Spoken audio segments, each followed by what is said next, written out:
Ooh, tough, tough. Do you want to start? Let's do it. We have to. At this point, I mean, what else to do, right? You should have thought about this before you wanted to start a podcast on Pakistan cricket. Yeah. I mean, we're here now. We're here. Let's begin. Uh, every now and then, as a fan of any sports team, there is a push and pull between you and your relationship towards the game. What the sport of cricket has given us all our lives is gratitude, joy, patience, and a deep pool of memories that you and me and all the cricket fans dive into from time to time. Today, as a Pakistan cricket fan, since the age of 8, cricket has taught me another trait: patience towards ignorance. Ignorance towards the impact, ignorance towards the situation, and almost utmost ignorance towards the outcome. And what I have learned is that this is probably as far as I can be pushed. There is nothing behind me, no wall, no lever, just an empty abyss where I fall endlessly towards this game. The game against Zimbabwe, all the games against India, and my patience is wearing out. Welcome to Backward Point Podcast. My name is Nazra Sayed, and this is an episode about disappointment. Today we're talking about Pakistan versus USA and how we feel about it. With me, as always, my unspeakable, words at loss, unbelievable host, Bashar Sayed. If there was one thing in the world that Pakistan could beat USA in, it had to be cricket. I was hoping the headlines tonight would have said, Pakistan beats USA. You may not know what they beat them in, but a win is a win. Yeah. And it seems like Pakistan just wasn't there today. Like the Pakistan team that we know did not turn up. Yeah, I mean, there's no easy way to say this, but Pakistan lost this game. There's no one else to blame. You can't go out and be like, they outperformed us, which they did. USA did outperform us, but Pakistan was trying their best to lose. Wouldn't you say, perhaps more aptly, that the USA team beat Pakistan comprehensively? Yeah, but Pakistan beat Pakistan first. Like, Pakistan, in no point did they have the fire or the strength to pull this through. They seemed timid. They seemed nervous. They seemed absolutely shaken to be in the US, to be in Dallas, to be in that ground playing that team. And it was evident from ball one. This is a list of upsets that Pakistan has had in the recent ICC events. Pakistan lost to Zimbabwe in the 2022 T20 World Cup. Pakistan lost to Afghanistan in the recent 2023 ODI World Cup. And then today, another sad and dark day in Pakistan cricket's history, as Pakistan lose to USA in a T20 World Cup. I'm actually more mad at who we lost to. Yeah. Typically, when I do research for a podcast, I would open up a player's profile on Cricinfo. I would check their stats. But in today's match, in preparation for this podcast, I had myself searching up a player called Saurabh Netravalkar on LinkedIn. Yeah. Yeah. Saurabh, who is a former under-19 cricketer for India. He played the under-19 World Cup for India in 2010. The World Cup where Australia won. They beat Pakistan in the finals. Saurabh, shortly after that World Cup, played some first-class cricket in India. He completed his bachelor's in computer engineering from Mumbai. And then he moved to the States, where he did his master's in computer science from Cornell with a GPA 4.0. Shout out Andrew Bernard. And currently, he works as a principal member of technical staff at Oracle. This guy has a full-time job. He's a part-time cricketer. I'm sure he took a sick day today to play the match. Like many of us. Pakistan team lost to an IT manager at Oracle. That's as aptly as I can put it. Pakistan lost to an IT manager at Oracle. I think what's going to be really interesting for Saurabh is, let's say he's in an interview for a future job when he wants to switch from Oracle, and they ask him, hey, Saurabh, tell me about a time where you had to deliver under pressure. And Saurabh's like, okay, crazy story. This happened. The video is there. It's a super over match of a World Cup against Pakistan. I come in and I defend 18 runs to get USA its biggest victory over any opposition ever. Yeah, I mean, all I can't even word in this podcast. We were actually we were live on Instagram, and then before that we were live on Discord. Shout out to the Discord fam and the Instagram fam, all the people who've tuned in. I just could not articulate what I was feeling. This is the first time ever that I'm at a loss of words.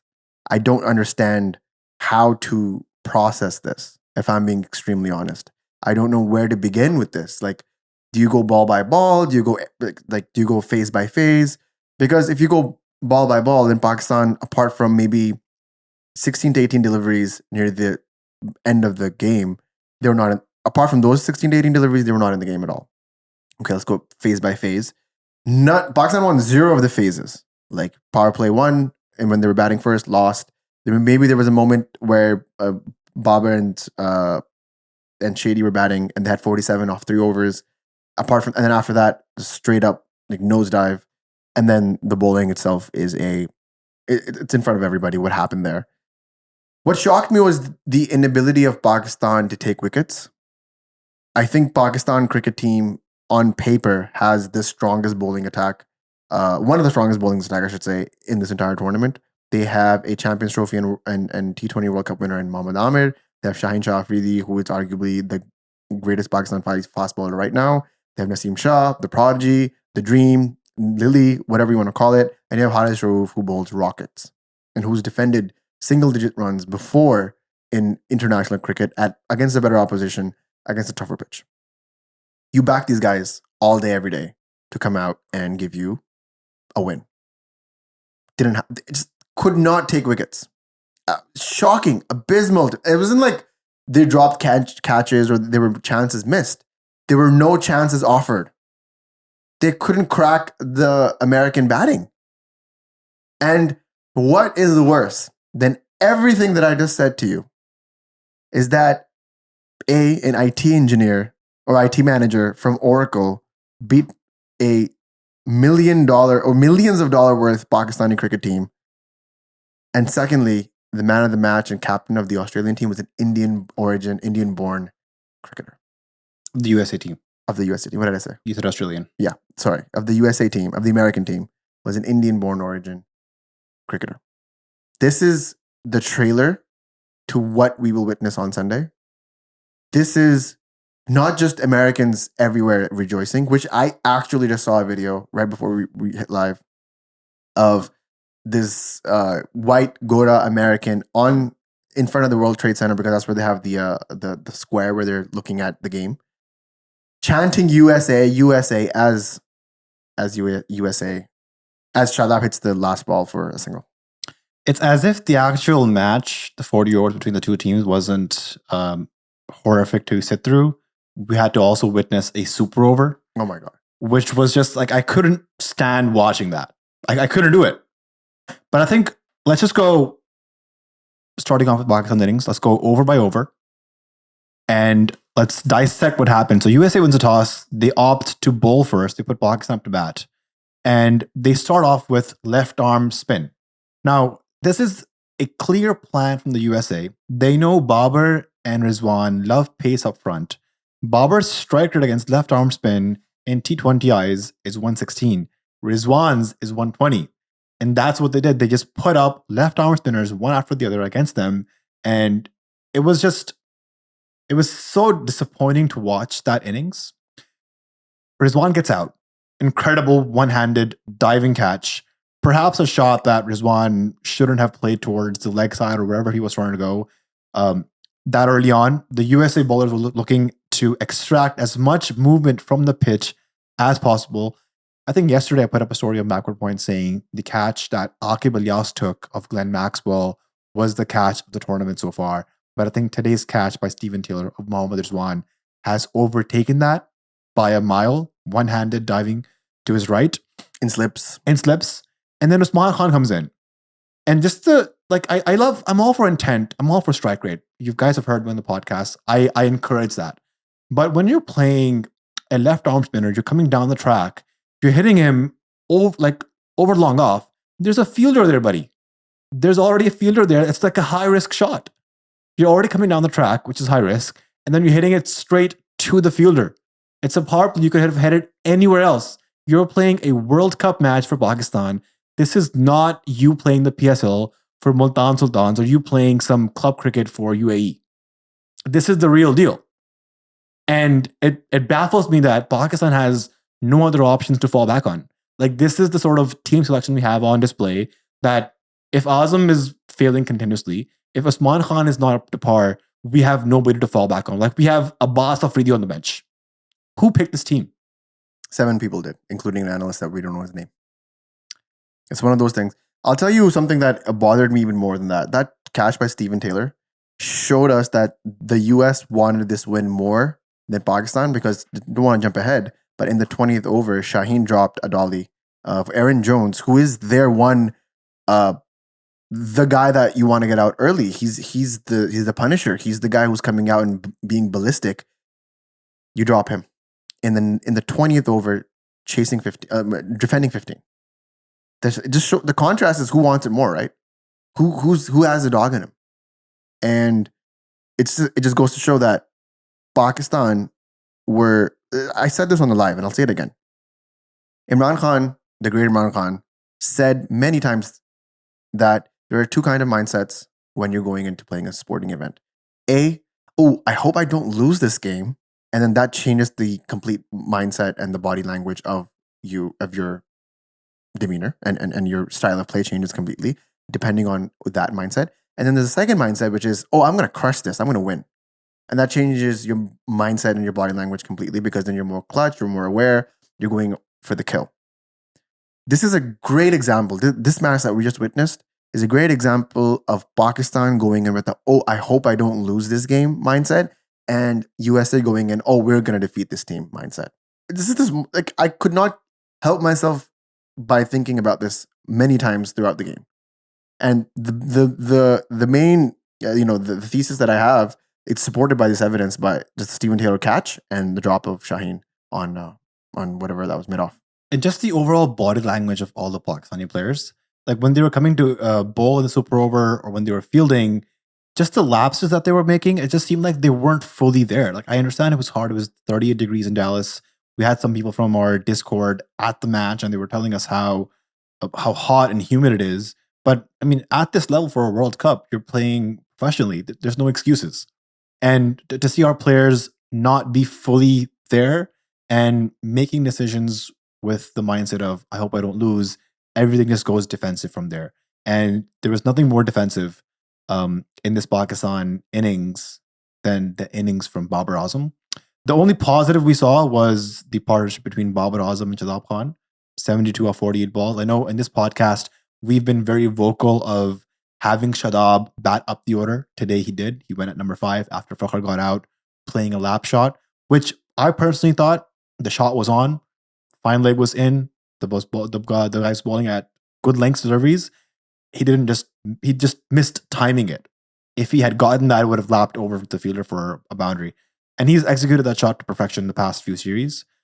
So once Shadab and Babar are in the partnership, I mean, Babar struggled throughout his entire innings. I can't remember a time where he's looked more unsettled. I'll tell you. Uncomfortable. I'll tell you. And ugly. Immediately, the innings that comes up is the game against New Zealand. Do you remember that? When Pakistan went to tour New Zealand and Babar was batting and he was just going nowhere. Yeah. Nothing was happening. Nothing was happening in that game for him. And this was reminiscent of that game. The exception was this is a World Cup game, an inaugural game for you at the World Cup in a new conditions against a brand new team who has never played the World Cup ever. This is not a test playing nation, Bashar. This is not a team that has ever played a World Cup before. This is this team could not even make the European qualifiers if they tried. And yet they're on this insane run. They beat Bangladesh 2-1. They come out, they beat Canada from a position where they were losing, and now they've beaten a one-time World Cup winning side, one-time T20 World Cup winning side, number 1 test team in 2016 side, the finalists of the previous World Cup, and they've come out and obliterated this team out of the park. Babar at one point was 4 off 14 in the power in play. the power play. This is concerning because at one point Babar was struggling to make contact. Like he was struggling to make bat on ball. I'll tell you why. He was trying to hit the ball harder than you needed to. The balls that he was middling were going straight to the field. fielders. Yeah, this is the frustration of Babar Azam, right, in the power play. He first up, he goes in as an opener. He breaks the Saim Rizzu partnership. That's fine. That's the prerogative he was going for. He saw that in the fourth T20I against England. That kind of worked. All right, you back that up. You want to gain momentum. Fine. You go up there, and firstly, you're trying to hit the ball harder than it should be hit. So you're swinging quicker than you would, right? You're swinging a lot faster. You're missing the ball. And then once your timing gets sort of in the mix, you're hitting it straight to the fielders. To the deliveries that should go to the boundary are going to point, they're going to cover, they're going to square leg. You're not finding the fence. Pakistan did not hit a single four in the power play. They had, I think, 3 sixes, and that's it. 22 dot balls.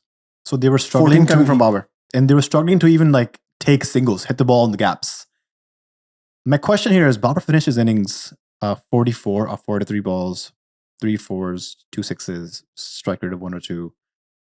When will Babar Azam be clutch for Pakistan? We've seen way too many World Cups, way too many Asia Cups, and I'm yet to see Babar play a dominating innings. Like we on this podcast, we say that Babar Azam is in the Fab Five. Like there's no Fab Four, there's a Fab Five, and Babar Azam is in there. Nazir Hussain said that. Simon Dool says that. A lot of people appreciate Babar as being in the top 5 batsmen of the world. But my question is, like, when will Babar Azam actually step up and be like, look, this is me, this is Babar Azam, I'm the best batsman, one of the best in the world, the best in Pakistan. I'm going to play a knock of authority. I'm going to make sure Pakistan crosses the line, and it's going to be an impactful innings that's going to be in a winning contribution. Retrospectively, looking at Babar's innings in the past 18 months, I think Babar was riding a wave, and he peaked in 2021, and then he's been in a decline ever since.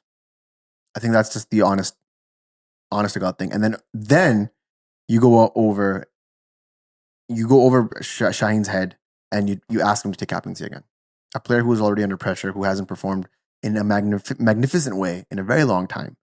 You give him the added responsibility of leading this ragtag team of cricket players into a World Cup. I think Babar should have never picked up his captaincy again. We've said this many times on the podcast. That's our position. Babar should have dropped the captaincy when it was given, when it was handed to him. It was like, I don't want this anymore. It's over, done and dusted. You can give somebody else, talk to Rizzi, talk to Shady, etc., or just give it back to Shaheen. But Babar should have never picked it up. Now that Babar has picked it up, the onus is back on him to deliver, and he wasn't doing that anyways since 2022. And now we're in a position where Babar Azam is 4 for 14 in the power play. The only thing that was working with Babar Azam was Babar Azam, the batsman. And I think with him taking his captaincy back, we somehow lost that Babar Azam that we had. And this is exactly why we said Babar shouldn't take captaincy back. He should just leave captaincy, move on, open a fresh new chapter in his career, and continue his legacy as Pakistan's greatest batsman of all time. But I think at this point, like, I think Inzamam has more impactful innings than Babar Azam in World Cups. At this point, Naseem Shah has more clutch innings than Babar Azam. It's very sad seeing these words out loud because we are diehard Babar Azam fans. And yeah, the prerogative we want on the to see internet, Babar succeed. I want to make this point. The prerogative on the internet is that we hate Babar Azam. That is utterly untrue. I think in our family, if you spoke to anybody at friends or family circle, they would probably say they were Babar Azam apologists. That we defend him even when sometimes the onus is not the defense isn't there. It's not a valid defense, and you'll find us doing that many a times. But on this platform, we have to speak the facts. You have to sort of dissociate your feelings, which is really tough to do because I'm extremely emotional right now. I don't know if you can tell.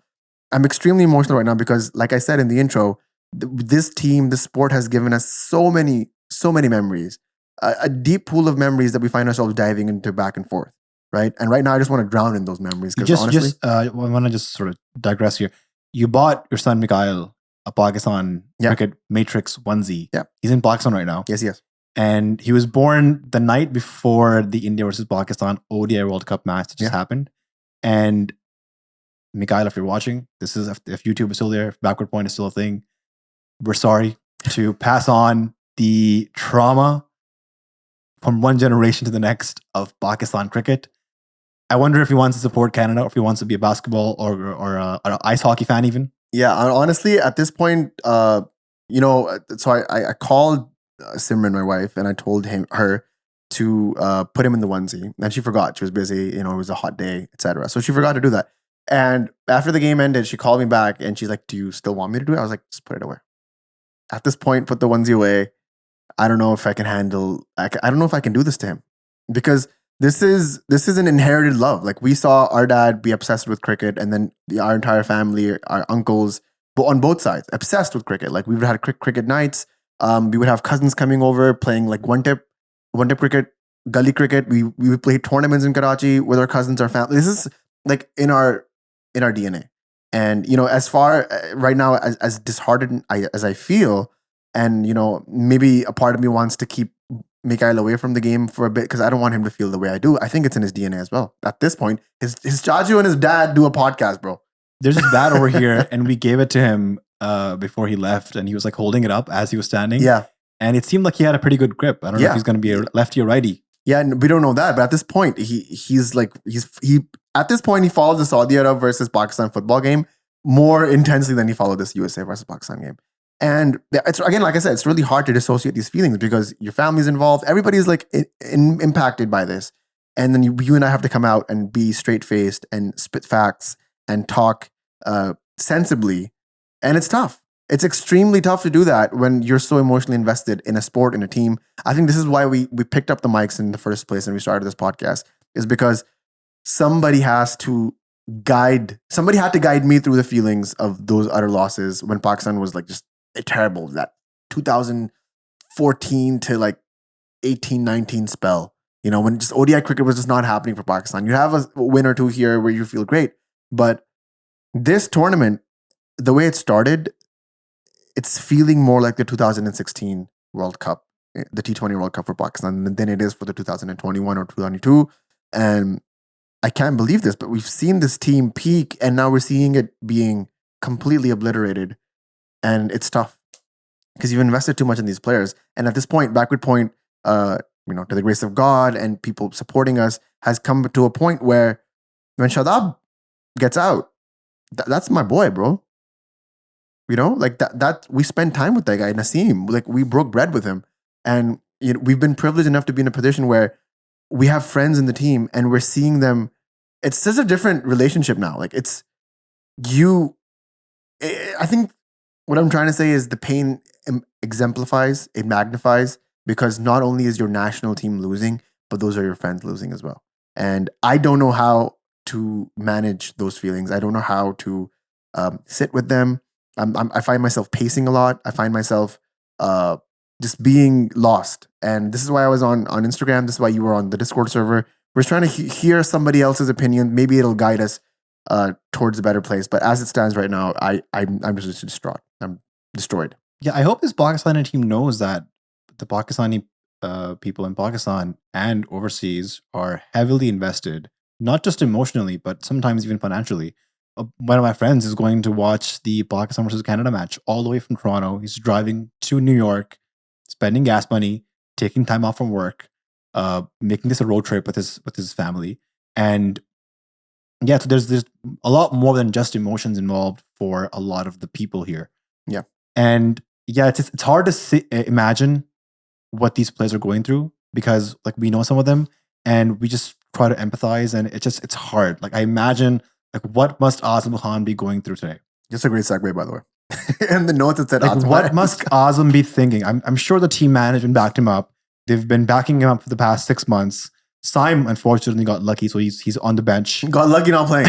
Got lucky that he's not playing. He missed the criticism. But Azam, man, his fourth duck in 13 innings, his second duck in a row, his first ball ever in a T20 World Cup, golden duck. Like, he seemed like he wasn't there. Yeah. He wasn't there. I think a ball that he should have gone front foot defense or flick towards long on for a single. A punch. He seemed like he was confused. Go forward, stay back. He just got stuck on his crease. And you could see the disappointment on Babar Azam's face the moment the ball hit his pad. I don't think like Babar just turned around. Like he didn't want to like make eye contact with Azam. So this is very important. This is very, very important. This moment is extremely important on a lot of different levels. When that happened, so Azam Khan comes in, right? As he walks in, again, I said this again previously in a podcast when we were discussing Azam Khan. He seems like he's Atlas, the Greek titan. The tragedy of Atlas was that he was given the burden of the world. He had to hold the entire universe or the entire world on his shoulders till the end of time. That was his tragedy. And he seemed like Atlas walking into the ground immediately. And as Shadab was walking out, you just noticed that Shadab stopped, gave him like a 5-second, 10-second brief, and then walked out. So Azam was walking in, and you just see that he's tensed, he's pressured, his jaw's clenching, he's looking around, he's trying to find the gap, he's trying to look, okay, like I could see that his brain wiring was in like 11 different places. Like he was thinking about, okay, don't get out. Should I come forward? No, maybe I should stay back. The ball's turning. It's not turning. Oh, there's a gap here. Maybe I should go inside out. Maybe I'll stay here. Maybe I should sweep. No, it's too early to sweep. It's the first ball. Like a lot. What happens if I fail? Then immediately your brain goes like, what happens if I fail? I'm not keeping anymore. I'm walking in from a duck. They've taken the gloves away from me. This is my chance. I have to prove myself. I don't want to be a negative impact player, etc., etc., etc. Like this is the stuff that me and Bashar are thinking up on the fly. The guy in the moment is thinking up 10x that, right? Ball comes in. Who's bowling to him? Some left arm spinner. I don't know his name. With the K. Let me just open his. Because I want to get this right.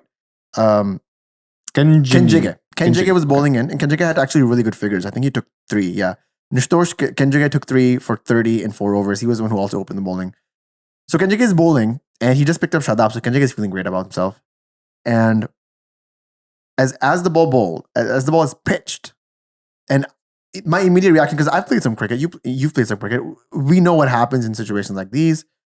As soon as the ball pitched and I didn't see him go forward, I knew what was going to happen.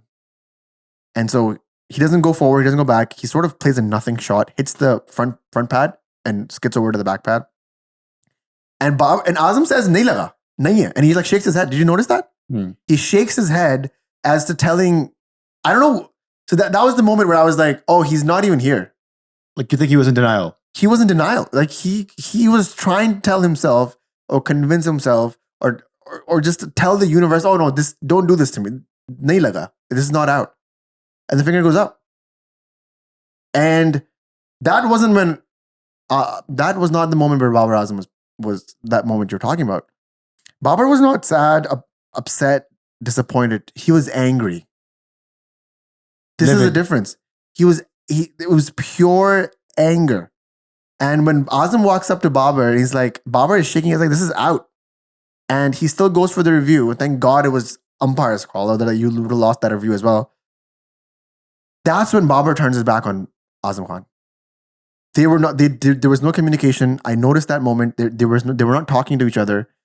And that was a clear as day message for me as a fan of this game, that Babar Azam, the captain of the national Pakistan cricket team, has no faith in this player at all. And I think Babar represented a lot of us in that moment, where we've seen Azam being backed, we've seen him being given multiple opportunities.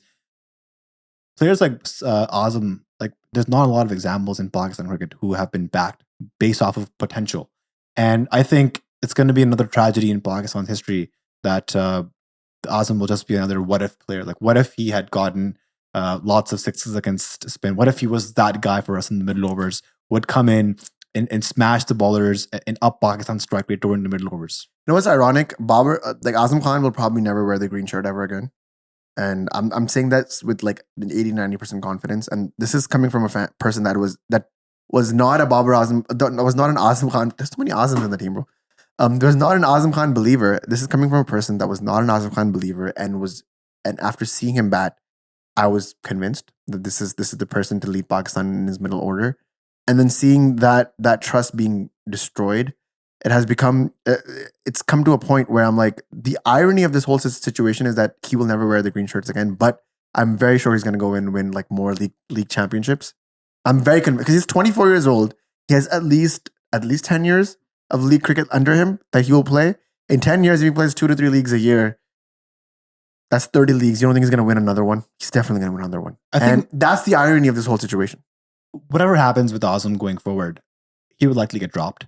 But whatever happens, he needs to hit the gym. He needs to go on a diet plan. He needs to be disciplined with his life. He needs to take his cricket career more seriously because there's a lot of eyeballs on him. There's a lot of expectations from him. And when fans are emotionally and financially invested, the least we expect is for you to be fit, for you to be disciplined, for you to deliver when the team is backing you for so long. So regardless if Azam's career in the future just turns out to be another league trotter, like he just goes from one league to the other, he just signed up for the LPL. I'm sure CPL will call him back because they won last year with him. But this should not be the end of Azam Khan. I think I would disagree with you. I think there's something left here. If Azam gets fit, if Azam goes back to domestic, scores runs, there might be an opportunity that he comes back because a tragedy even deeper than Azam Khan not performing is the fact that Pakistan has no backup for Azam Khan. There it is. Isn't that the root of everything? Isn't that the situation that Pakistan finds itself in? That Azam Khan, there was no backup given to him. There was no opportunity given to Azam to take it away. And that's why he keeps coming back into the team because we don't have anybody in Pakistan's domestic circuit who can come in and strike spin bowlers or hit massive sixes and be a game changer. So Pakistan will need to do a revamp of their middle order because the next guy we're talking about is Iftikhar Ahmed. No, I had to listen to one last direct message. Go for it. Look, Azam, I know for a fact that Azam will, if either not now or in some time, I hope he listens to this. Maybe we'll cut it into a clip so that he can see it. I don't know what's going on. This is a direct message to Azam Khan. I hope that you learn from this, bro. Like, I genuinely hope that you go back to Pakistan and you take this in a positive stride. I want, like you said, I want to see him completely change his game. I want to see him completely change this lifestyle that he has. If he actually is serious about wearing the green kit all over again, then I need to see a physical and mental difference in Azam Khan. Azam, the players that he looks up to, they would come back from this. That's all I'm just gonna say. The players that are genuinely killers, they would come back from this. Take any great player of any sport, they have had down moments. They've seen them. Like Michael Jordan, when he came back in 96 or 95, after he played baseball for 2 years, he got swept by Shaq 4-0 in the semifinals, and he was out. And he came back and won 3 chips. And we know for a fact, he said this on the podcast as well, that's the person he looks up to. Last Dance is one of his favorite sports documentaries. I want Azam to pick up the bat. I want him to pick up the weights, the gyms, and I want him to prove his naysayers wrong with the bat that he's always done. He said this on this podcast. His best reply is on the pitch. His best reply is going to be on the ground, and he can do it. He just needs that push. And I hope he doesn't take the vitriol and the hate and the negativity that comes to him the wrong way. Take it in your stride, build from it, and come back and win box ownership. And Azam has all the resources in the world to do this. I think the one thing that he just needs to instill in his lifestyle is discipline, and he can succeed. I'm going to give a quick shout out to one of our longtime ex-Patreons now, Bashar. This is going to come to a shock to you. Longtime patrons on Patreon. Hamza has signed off from the Patreon account. That's fine. This is what he said. Taking a break from cricket. Gonna sign off from Patreon for now and stay away from all cricket content. Too exhausted from the poor form of the team, the pointless debates and opinions of everyone. And I think, Hamza, I'm right there with you, brother. Like, I feel exactly the same. And if this podcast wasn't what we do, then I don't think I would have been on social media either. So I totally get it. And he's sort of representing a large chunk of people in the audience who are listening right now. But hey, Hamza, Pakistan cricket is a drug. And you never know. Pakistan can go on, win 3 straight in a row, go to the Super 8s, beat England, West Indies, South Africa, make it to the top 4, and we'll have you back. Yes. Until then, we have to talk about the next guy, the finished finisher. Iftikhar Ahmed. Yeah, we're not gonna let it go. We're not gonna let this go. When is he gonna win matches for Pakistan? Like, I'm yet to see him score runs in a clutch moments. He's been Pakistan's number 6, number 7 for the past couple of years. We've backed him with our eyes closed, and I'm waiting for him to repay the trust that Pakistan has shown in him. His stats this year are abysmal. I think any other player would have been dropped a long time ago. 13 innings, 179 runs at an average of 16.27, a strike rate of 120 from your finisher. And today he comes in the end, when Pakistan needs him to play the innings that he plays for Multan Sultans, the innings he plays here in Canada at the T20. But instead, it's a sad state of affairs. He was only able to add 18 off 14 balls. And instead, we had Shaheen Afridi, who had to face the bulk of the balls and be the all-rounder that he claims to be. Yeah, the 18 off 14 is actually the real crime here, I think. Yeah, definitely the 44 off 43 from Babar Azam does not help, but you expect when your finisher is coming to score at least 28, at least at 200, right, from 14 balls. And that just goes to show, like, you need people like, and this even sent Haris over Naseem to hit. And Haris tried his best, I guess, 3 for 3. Nothing spectacular, but Iftikhar has been going unnoticed for way too long, I think. I think at this point, I'm pretty sure when we go back home after this tournament, which might actually be very soon, guys, so don't hold your horses. You're gonna see a lot of these people not back in the squad. You might see a completely new team. And you know what? This is what I would do. If Pakistan goes the way that the tea leaves are showing and they end up home a lot quicker than we think they will, break it apart. Let's break it apart. Every team goes through a rebuild. This is a very normal thing in sports. And if you will follow any sports, NBA, NHL, MLB, cricket, the KKK, the KKK, Karachi Kings, the KK, they're going through a rebuild right now. It's a very normal thing. Stop holding on to your older pieces. Give the fresh captain that you gave a chance before. Let him do what he wants to do. Don't look at the team for the next 2 years. And we'll talk again in 2026. All these players, Usman Khan, Fakhr, Shadab, Azam, Ifti, their spots they're standing on very thin ice. I don't think they make it past this World Cup if we're back home in 2 weeks. That's very sad, because we've backed these players for the past couple of years, and like, now is the time for them to be experienced individuals. Like, they've played world tournaments, Asia Cups, World Cups, and for them to still be so timid, be playing in their shell, that for me is the saddest part of this whole situation. Yeah, and Iftikhar wasn't even that impactful with the ball. Like, Babar did give him an over. Just went for 10 runs. But this is the first time Babar has had him ball in a long time. Yeah. So what was he expecting to, like, Iftikhar come in randomly in this match against 2 right-handers? Typically, you bring on an off spinner when a left-hander's batting, but he brought him on against righties and he got hit. So I wouldn't necessarily blame Iftikhar, because he's just haven't gotten that bowling practice in recent matches. I guess what I'm trying to say is overall impact was, again, a net negative, because he couldn't. Maybe he came in and gave a 5-run over. You sort of have some leeway.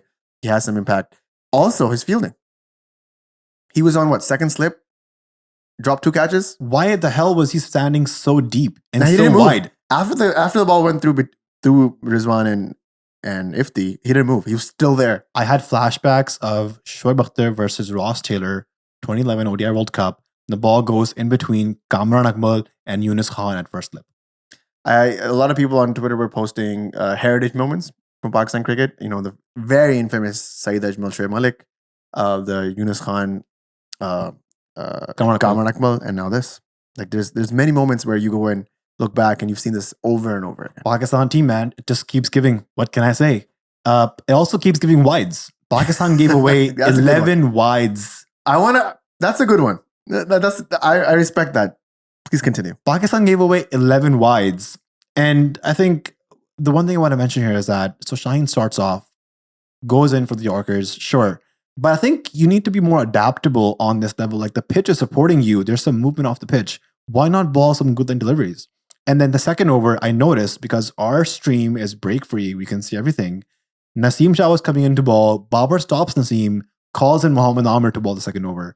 Whereas I think this pitch was perfectly suited for a bowler like Naseem Shah, who comes in, hits the length. I've seen Naseem Shah bowl live. His natural length is a good length. Like if Naseem Shah is sleeping, you wake him up, give him a ball, ask him to bowl, he will come in and bowl a good length delivery, top of off stump. I think that was where Pakistan was sort of losing the plot early on, was that they were trying way too hard for wickets. And Mohammad Amir wasn't able to control the swing on the ball. He bowled like 3 or 4 wides in his first over. So this is a wide spectrum. Ready? Shaheen bowls 2, Amir bowls 3, Naseem bowls 2, Haris and Shadab ball 1 each. Like at this point, like what are you gonna do? And the other big problem is that when Pakistan was a great T20 team, or you can say a very good T20 team, I think great is, I use the wrong word. Shadab Khan was a bowler who was taking wickets in the middle overs. Like Shadab is not a container. Shadab is a wicket-taking leg spinning option. And today he gave away 27 runs in 3 overs. Like that is not Shadab Khan's role. That is not the Shadab that we have come to know in the past 6 to 7 years. He was 2 for 17 and he had to bowl the 15th or 16th over.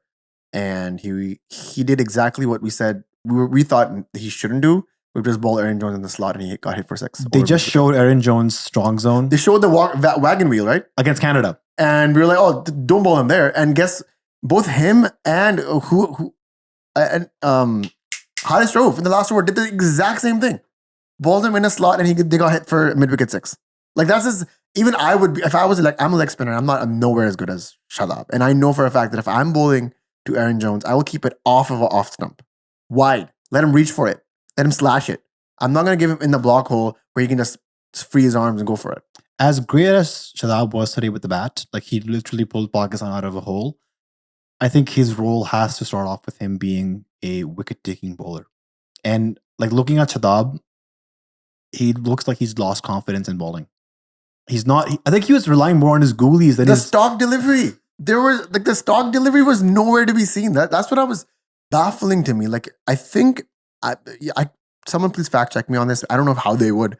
Maybe you go watch every single Shadab bowl, but it felt like to me that there were more googlies in his spell than there were leg spinners. If he bowled 18 deliveries, at least 10 of them or 9 of them were googlies, and 9 of them were the stock. And he was bowling really flat. We saw the USA bowlers like give the ball air, and the left arm spinners were getting pretty good turn. Even if the one ball that he beat the fielder, he just gave it an air, and the guy was just like, I don't know what to do, and he like slashed it straight to Rizwan's hands.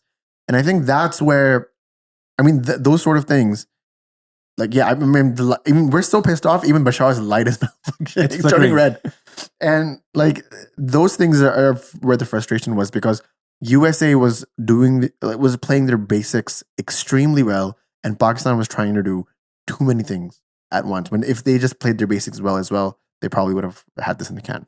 Pakistan was out of the game until Mohammad Amir bowled that 19th over. He was nailing his Yorkers. His over went for 6 runs, and that left Haris Rauf to defend 15 runs in the last over. Now, if you tell me, let me present a scenario for you, right?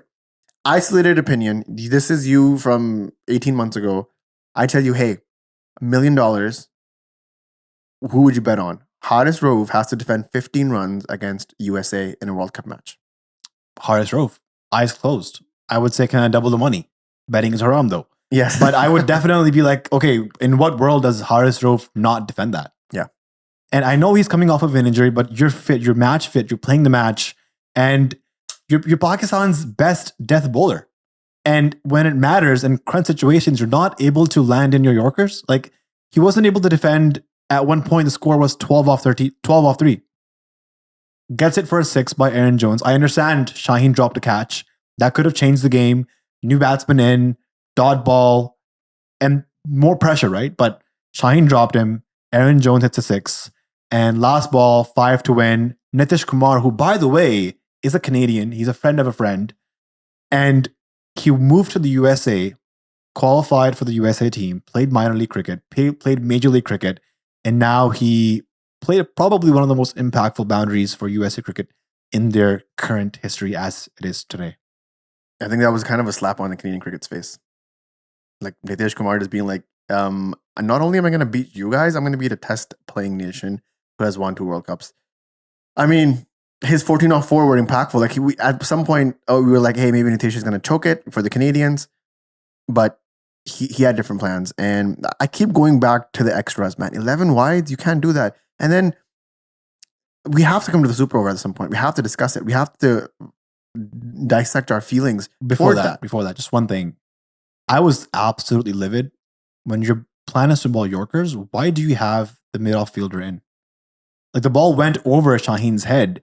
When you're bowling Yorkers, you need to have long off, long on, deep mid wicket, probably a deep square. That's like 4 fielders. You can have one more fielder maybe. So what he'd had was he had fine leg back, he had deep square leg back, he had mid wicket back, he had a long on back. Maybe he had third man back because he had 5 outs. I think he was scared of him lapping him over for a boundary. But it's so hard to lap someone at the pace of Haris Rowe, especially if you're not Joss Butler. USA never tried to do that, by the way. That was one thing that I was listening to the Great Cricketer right before we went on, and they were like, firstly, the Great Cricketer started their podcast with a 30-second laugh track. Disrespectful as F. What's up? They started with like a 30-second, sorry. Bashar is pointing at me. I don't know what's going on. A 30-second laugh track, disrespectful AF, right? And like, I totally get it. Like, we deserve it. So that's fine. But then they said the same thing. It was a competition of who wanted to lose more. And if it was a little bit more of an experienced side, they would have probably ended this game a lot earlier by doing exactly what you're talking about, by going to using the crease, going deep into the crease, maybe bringing out the scoop or the lap shot. None of that was happening. So I don't know why Haris was scared that that's the scenario that would take them forward. But that wasn't the case at all. I think you're exactly right. They should have kept the long off near the boundary because otherwise that's just a single. Coming toward the Super Over, we were discussing as the match was happening, we were talking about who bowls the Super Over. And I think after the over that Mohammad Amr had delivered in the 19th over, he was nailing his Yorkers to the centimeter. Like you hardly ever see such accurate bowling happening. And he seemed like the best bowler out of the lot of Pakistan bowlers who bowled in the death. So it made sense. He's an experienced guy. He's played World Cups in the past. He's won one. And he's come back with more experience. It just made sense for Amr to bowl this over. He balls 3 wides in a Super Over. No. That's wrong. He bowls 8 wides. So 3, but they run a bye on every single wide. Yeah, so that counts as wides. Correct. As wides, right? So this is the frustration. I feel like the plan that USA came with in the Super Over was that even if it passes to the keeper, we're gonna run. And if it can run out, that's fine. If not, that's a run. And if you notice this, I'm not really a big proponent of man cat, but at least threaten the guy so he doesn't come out of his crease. Every single ball that Amr bowled, Aaron Jones was like a third out of the crease. Bro, it seemed like gully cricket. Exactly. You know when you're playing in the gully, the other guy is just like, he's running as the bowler's coming through and running bys like it's nothing. That's what it felt like. There was a very viral clip on cricket Twitter. I don't know if you noticed this, of this like these children 10 or 12 playing cricket. Have you seen this? No. Where they throw the ball and like the runner runs and they're on the same end, and then the fielder is throwing back at the keeper and the keeper misses it, and then the guys run and he makes it. He makes the run. Like that's what it kept reminding me of. Like this is it's next level. It's next level. And then so Pakistan has to chase 19 to win the Super Over. We were talking about also, who's the best batting option for Pakistan to send in, and we concluded it should be Iftikhar, Fakhr, and one down Shadab. These guys are the genuine 6 hitters in the Pakistan team. Iftikhar, the management has continued to back as that guy who comes in and hits sixes. Fakhr, we all know, is clutch in clutch moments for Pakistan. And Shadab, who had a good day, he scored 40 of 25. So it seemed like Shadab, Iftikhar, and Fakhr was a great option for top 3 for Pakistan. But Iftikhar, man, again, it comes back to him. How do you not hit a low full toss for a 6 at this level against this opposition? The guy's bowling 125 Ks. He's an IT engineer, bro. Pakistan lost from an IT manager at Oracle. That's just the truth. You know what I feel like? Steve Dangle is a hockey podcaster, and he talks about the Toronto Maple Leafs, which is a whole different abysmal story. Like if you're a hockey fan and a Maple Leafs fan, commiserations. And a Pakistan cricket fan, oh my God. And a Canadian cricket fan, it's over for you. There was a game like years ago where, some weird rule in hockey where they didn't have the keeper, and like the opposing team didn't have the keeper, and this guy who was a Canadian who works at the Air Canada Center at the time comes in and fills in for the team, and the Maple Leafs still lost that game. They were not able to score a single goal off of him, and he is one of the most viral moments. I would urge everybody to Google this and YouTube this. Steve Dangle Zimboni driver rant, and this is what I feel like. I feel like I cannot believe that Pakistan lost from an IT manager who works at Oracle. Like his LinkedIn is popping off right now, bro. His connections, insane. Views, next level. Resume, updated. References, call Babar Azam. Let him, he'll tell you who I am. Interview later because the World Cup is happening. Yeah, yeah, it's crazy. I don't even know where to begin, man. Like this is one of the most insane turn of events I've ever seen in my life. One thing that one of my family members told us, which is ironic because it sort of ties a bow to the whole thing, is that if you like, he told me that he was a big hockey fan. He said that the Maple Leafs, Toronto Maple Leafs, are exactly what the Pakistan cricket team is, and their fans are actually very, very similar. And today I feel like Steve Dangle in that video. If you guys go ahead and look at it, you'll know what I'm talking about. So both Maple Leafs and Pakistan fans are delusional? Extremely. Every time the Leafs go to the playoffs, they're like, oh, we're going to win this. Because the Leafs haven't won anything since like the 60s. The 60s. I would just lose my mind if Pakistan had not won anything since the 60s. And as they are playing now, I think it's going to be a very long time before any gold comes Pakistan's way. So patience. In the World Cup preview podcast, you said that all Pakistan needs is momentum. Yep. You beat USA, you gain momentum, you can beat India, and then you steamroll Canada, Ireland to go to Super 8s. Pakistan has now lost to the USA. They're facing up against India next. A lot of people are asking, where does Pakistan go from here? Some will say New York. Some will say they will go back on the path to qualification, which could be very tough. Let's talk about it. Let's talk about qualification because we have to do the Pakistan math. We have to do the PCT math. And at this point, let me just open up the table and before you talk about Pakistan, you have to talk about the USA team because they've comprehensively beat Canada. They've beat Pakistan today. And their next game, aside from India, is against Ireland. So if they beat Ireland, which they can, looking at their home conditions, they have some good players. If they have 3 wins, it will come down to net run rate. Now, Pakistan's net run rate, as of now, I just checked Cricinfo, the table, it's 0. I think it's because the game tied. Yes. Pakistan's run rate is 0. Yes. The next 3 games for Pakistan will shape what happens once this group stage is over. Will Pakistan go to Super 8s or will they go back to Lahore? I think it's an uphill task. The Indian team is in form. They've been in New York for a while. They know the conditions. They know the pitch. Pakistan today will be traveling and they'll get to New York. They'll realize, oh my God, this pitch is far worse than the pitch in Dallas. The ball is sticking. There's some uneven bounce. It's inconsistent bounce. What do they do then? So far, firstly, we didn't talk about Manak Patel. We didn't talk about him a lot. He scored 50 off 35 or 36. He's the man of the match, the captain of the USA team. Of Indian origin, and it just goes to show you will find every time Pakistan loses, you might find an Indian behind that, and there you go. Like again, like even Netra Valkar is also an Indian origin bowler. So there you go. Like that's salt on the wounds, and that just feels like Pakistan lost from India C team, and that just hurts even more. So this is the situation right now, right? Pakistan is 1-4-1, one loss. 0 points and net run rate is 0. So they've they haven't really moved the table at all, just except for the 1 loss. The equation is actually quite simple. It's not that hard. Ireland needs to beat the US and Pakistan needs to win all 3 games. That's a straight qualification. Right. So Bull needs to be doing the PCT math, right? So Ireland, we hope, beats USA. And then I think the game against India, we're all underestimating. This is going to be a tough match. I think India is going to really extract any movement off the pitch. And also the toss is going to be extremely critical.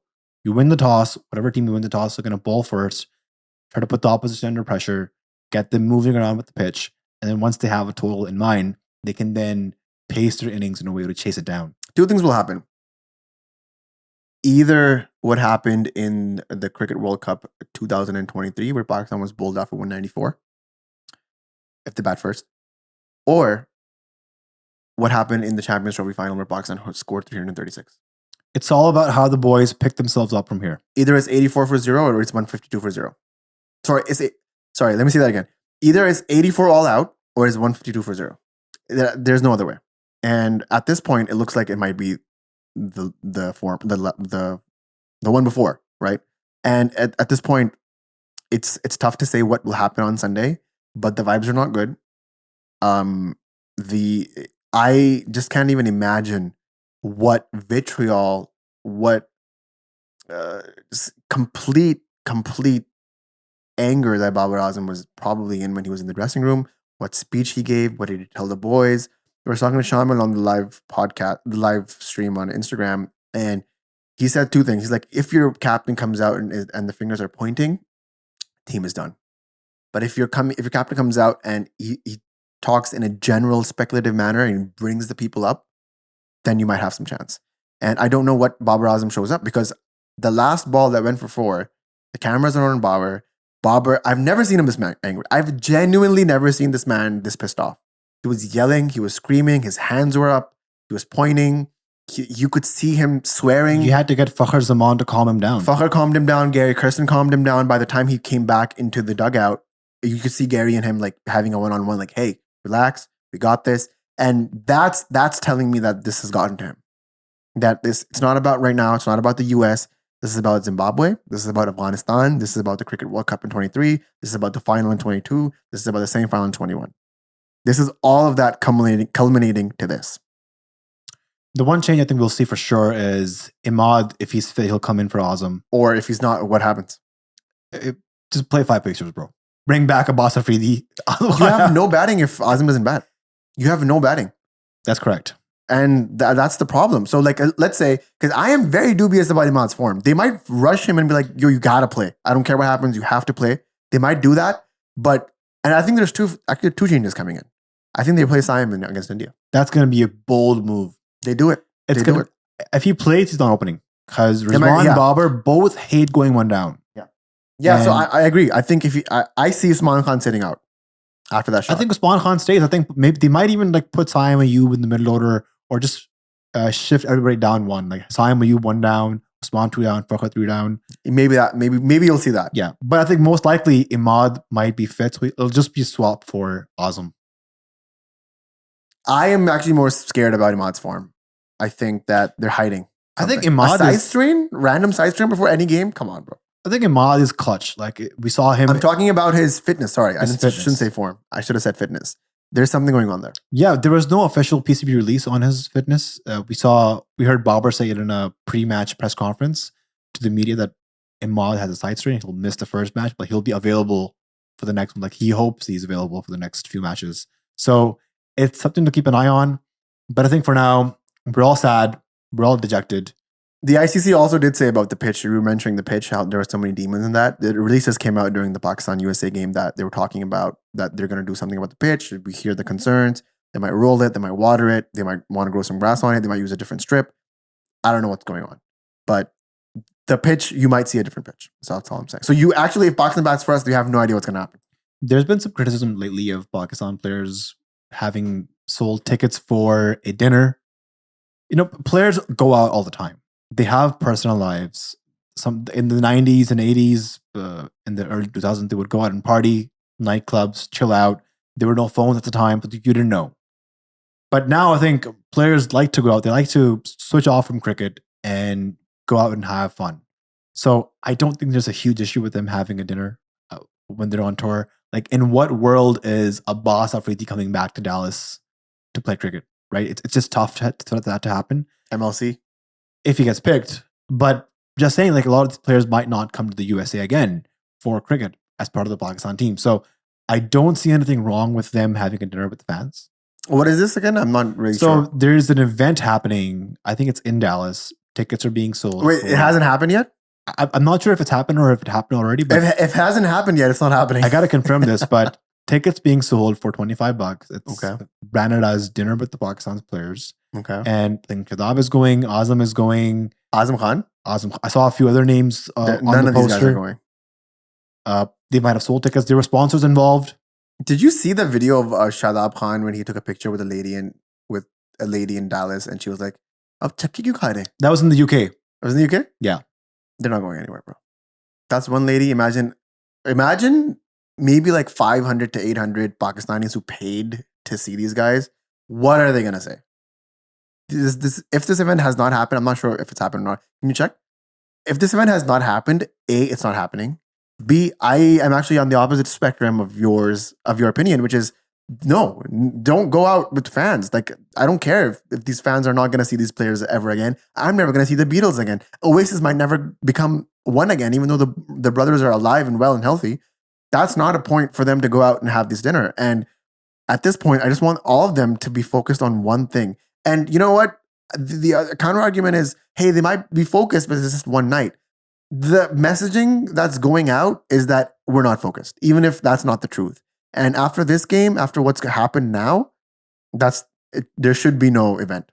Cancel it. The news that I'm seeing has already happened. Okay. It's in the past. If it's in the past, we're beyond it. If it's in the past, it shouldn't have happened. That's my opinion. I don't think there's any case for that. I just don't want all the criticism to go back to this dinner. No. Because it seemed like when Pakistan lost to India in the 2019 World Cup, it's always like they were out partying the night before. They were having burgers and pizzas and drinking shisha. The moment soccer and video. I feel like a lot of the criticism went away from did you say drinking shisha?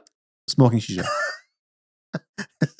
Because if you convert shisha pina, drinking shisha. I saw. This is definitely a guy who's never smoked in his life. So I think a lot of the criticism goes away from their actual performances and strategy, tactics, ability, and it drifts away to, oh, they were at a dinner. Yeah. There's more to this. They've been playing bad for the past few series. They lost to England 2-0. They lost the game against Ireland. They lost to England C team. Like, they tied the series 2-2, but that's still shameful. They lost 4-1 against New Zealand in New Zealand. This just looks bad. The optics look bad. I'm not saying this is the reason that they lost, and I know this is not the reason that they lost, but the optics look bad, and it just doesn't do them any favors that they were at this dinner. But again, I guess it's a moot point. There's no point in discussing it. It's already happened. The game's already lost. I think we've tried our best to sort of dissect what's happened. Every time the stat comes up, every time I see anything about this game, two things happen. I laugh because I can't believe it happened, and then I get really, really like dark, like somber, and the color of my face changes, and there's just so much push and pull. Like I said in the beginning of the intro, this sporting has pushed me to the edge, and after this, either I fall and I don't come back like Hamza did, or I come back and this team comes back. Can we talk about the memes? Do you think it's appropriate? Yeah, let's talk. The meme game is insane right now. Okay, so the meme game happened. Pakistan losing, right? And in comes this picture. I don't know who's the camera guy. Yo, the camera guy is sus. Like, we can talk about this. There's very suspicious pictures being coming out, and I'm not gonna post. Yeah. So it's a picture of an airplane flying, and then a guy in a white thobe, white darty, black glasses, and it just says Plan B. I don't know why the cameramen were even shooting airplanes. Like, this is insane. And if It's there's a Pakistan USA match. if more of this happens in New York, I'll be cheesed. Like, I don't know if I'll be able to handle it, honestly. Yeah, like the meme game has been strong. I think that's one of those solace that's coming out. As long as it's funny, I'm okay. As soon as it gets mean, I have conflicting thoughts. So I don't know. We've done an hour and 4 minutes, man. Any closing thoughts? Anything to say to the fans? They don't know how to feel. We don't know how to feel as well. I just don't even know how to process this. I think we tried to translate our feelings into words in this podcast. It's very tough. I assure you, it is extremely tough. After Pakistan losing to USA, to be sitting here after a few hours and talking about the match. Like, I want to be, if I'm being honest, I want to be having fried chicken, watching The Office, and being in my bed. That's how I feel right now. Yeah. But instead, we're here talking about the game. Did you ever think in 2018 when we started this podcast that we'd be here now? Like, this is going to be this is something that we have to do, where we're sitting in front of the camera when your team just lost to an associate team that's never played Test cricket, that's never played a World Cup match, and talk about it. Like, I never thought this was where we'd end up. No to both of those things. But I think, like, we're privileged. Like, we get to do this podcast. Ever since Pakistan lost, my phone has been exploding with friends and family and backward point listeners messaging saying, yo, we need the podcast and we need it ASAP. So I think on that note, That keeps us going, man. it keeps us going. And when we meet people in person, they're like, yo, I listened to the podcast, or, I like that point. And people criticize us constructively as well. So it's all good things. I want to end the podcast with a feeling of hope. Okay. If we know anything about the Pakistan team, we know that they have the ability to come back. Like for all your money, they could come in New York, beat India, win the next 2 games against Ireland and Canada, make the Super 8s, and even upset some teams there. So I'm hopeful. I'm hoping against hope that the PCT math works out, that Pakistan somehow goes and beats India. And it's a tricky pitch. Pakistan has some quality seamers in their side if they get their length right. And if Pakistan's batting takes a bit more time on the crease and we win the toss, if all of those things align, Pakistan could well and truly beat India and go through after beating Canada and Ireland. I think that would be my message to the fans as well. Don't be distraught.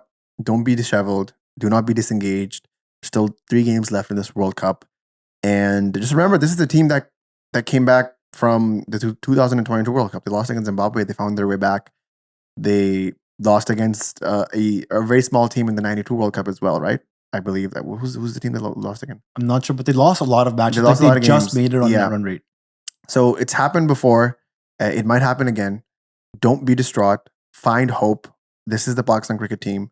I know they're making it very difficult to support them. They're trying their best to for the fans to lose hope, but we have to show them. We have to show everybody online that this is not the way that Pakistan cricket team will play. This is not the way that Pakistan cricket goes. There's a future that is a lot brighter than this, and we believe in that. If it helps, this is what I'm going to do for the night. Just be off of social media. Just be off of it. Our Indian friends, our Indian brothers and sisters over the border who are Indian cricket fans, in person as well, will be rejoicing like nothing else. Like maybe we would have done as well if it was the opposite way. If USA beat India, we would also be extremely happy. So let them enjoy, let them be happy, and let them claim Mr. Patel and Nivalkar and all those guys. Let them claim it. Let them have their moment. Don't engage. Don't be hateful. Let everybody enjoy in whatever piece they're having. And let's wake up on Saturday night and let's pray for Sunday morning to be a delightful Sunday morning for Pakistan cricket fans. That's all I can say, honestly. That's what I will be doing. I'm literally telling you what I'm going to be doing. And as someone who runs this podcast, as someone who's done not just 5 hours of potting on Pakistan cricket in the past 4 days, this is the best advice that I can give you. And if you follow it, you might come out with a little bit more of a stronger mental health. And yeah, I hope everybody, Hamza, please take care of yourself. Everybody who's a Pakistan cricket fan, take care of yourselves. Give yourselves a night. Be easy. Relax. Be nice to yourself. Be kind to yourself. And let's hope for a Pakistan win on Sunday. On that note, this is Bashar signing off from Backward Point. Yeah, but this is Nazar Sayed signing off from Backward Point. Thank you for tuning in, guys. Please do check out all the links in the description, and we'll see you guys on Sunday.